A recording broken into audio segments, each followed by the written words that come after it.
สบายดีท่านผู้ชมที่เคารพมื้อนี้พบกับรายการค้นหาภูมิปัญญาชาวบ้านมื้อนี้เราจะพามาเบิ่งชาวบ้านดงสร้างหินเนาะเขาเจ้าเฮ็ดแพเสตีนตำพาเสตีนส่งขายออกตลาดอยู่ที่เฮาใช้ปัจจุบันเนาะแล้วเรามาเบิ่งพร้อมกันเลยเด้อสวัสดีครับขอแนะนำตัวกันเนาะเจ้าสบายดีเนาะข้าพเจ้าซื้อกล่องมันก็คือการเฮ็ดนาเนาะเฮ็ดนาพ่อแม่พาเฮ็ดนามาตั้งแต่น้อยพุ่นแหละแต่ว่ากับไปเห็น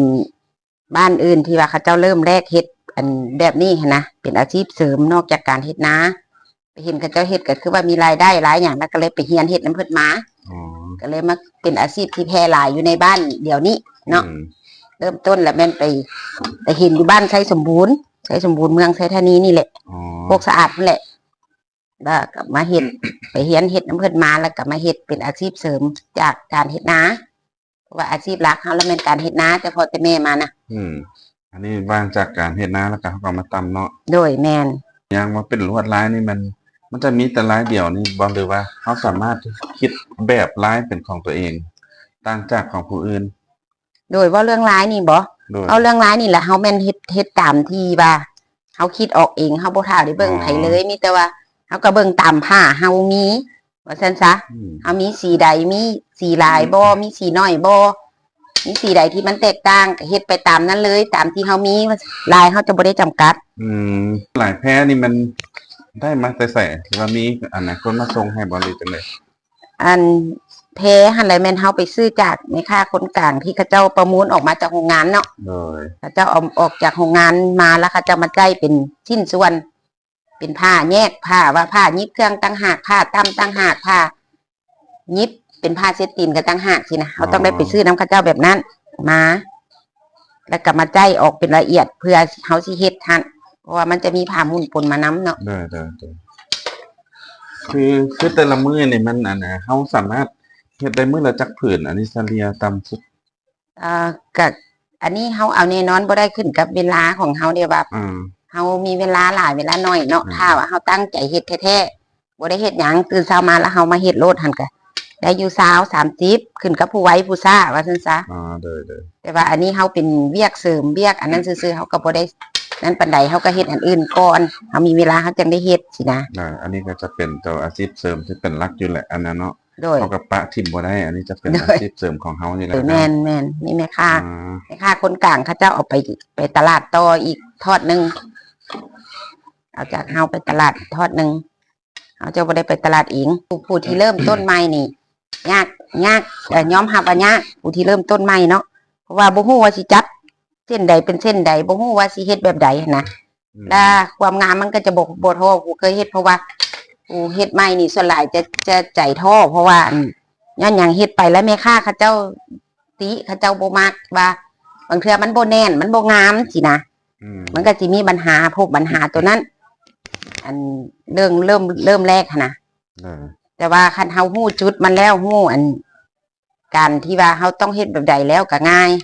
ถือว่าง่ายคันถ้าว่าผู้บ่ฮู้หั่นผู้เริ่มทำอีกนี่ยากเฮาตั้งแต่กลางเครือผู้แลมาน่ะบ่ฮู้ว่าสิกลางแบบใดสินะก็คือการตัดผ้าคือการบ่ฮู้ว่าสิตัดแบบใดให้มันได้ส่วนให้มันจะบ่เป็นเส้นแบบนี้เฮาต้องได้มาตัดอีกเทื่อนึงก่อนที่ว่าเฮาสืบฮู้ก่อนสิไปกลางเป็นเครือหั่นเนาะเฮาจะมีฟืมมาแล้วเฮาก็มาสืบได้ที่เฮาค้นเป็นเครือไว้คือเฮาตำฮู้คั่นแหละมาสืบใส่เพื่อสิไปกลางเป็นเครือแนวนั้นแต่ถ้าเฮาบ่อยากกลางเป็นเครือยาวแนวนี้เฮาสิเอาได้เทื่อละเส้นก็ได้อยู่แต่มันช้ามันเป็นการเสียเวลาแต่มันก็ต้องได้ตัดดุอันนี้หั่นเฮาอันนี้แล้วเฮาจะพันเป็นเครือไปเลยกลางไม้ตำเลยสินะต้องได้ใส่ความพยายามแม่นใส่ความพยายามก็แบบเดียวกันกับเฮาตำหูกตำสิ้นทั่วไปหั่นแหละต่างแต่ว่าอันนี้มันจะเป็นผ้าเช็ดตีนเนาะเพิ่นเอิ้นน่ะและความละเอียดมันก็จะบ่ทอสิ้นจะง่ายกว่าสิ้นแน่แต่ว่าราคามันก็บ่สูงทอสิ้นเพราะฉะนั้นซะเคยเฮ็ดมานี่ก็หลายปีแล้วนะก็เลยว่าเอาว่าไข่แด